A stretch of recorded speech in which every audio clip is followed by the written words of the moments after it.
The Coordinating Committee on Manipur Integrity COCOMI strongly objected to the recent statement made by Chief of Army Staff General Upendra Dwivedi with respect to the Manipur crisis in one of the TV interviews. Addressing the media during the press conference, the coordinator of COCOMI, Thokjom Somendro, said that central leaders keep on changing their views, statements and observations on the Manipur crisis is very unfortunate. Such act of giving contradictory statements from time to time by the leader of the Government of India proves that they are not intentionally addressing the conflict with a lasting solution.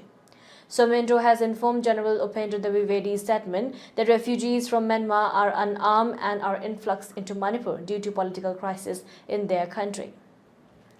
A false narrative has triggered the Manipur crisis, but this statement was contrasting with Home Minister Amit Shah as he claimed the involvement of foreign hands in Manipur, but he later changed his views to the Manipur crisis as a communal crisis. Somendro continued and reportedly said that Upendra Dwivedi in his interview has said that there is no drone bombing or missile attack. Yet the DGP and the Security Advisor of Manipur has already admitted the use of such sophisticated weapons in the recent attack.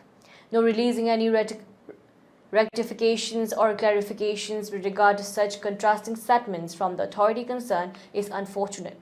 He also pointed out the recent incident of the Security Advisor expressing his concern over inputs of the entry of 900 trained COCOMI militants, which he later contradicted the information by saying that it could not be substantiated. Somendro expressed his strong condemnations on how the Government of India contradict their statements on the Manipur crisis. He claimed that the Government of India is still yet to fully accept Manipur as part of India even after 75 years of its merger with the Indian Union.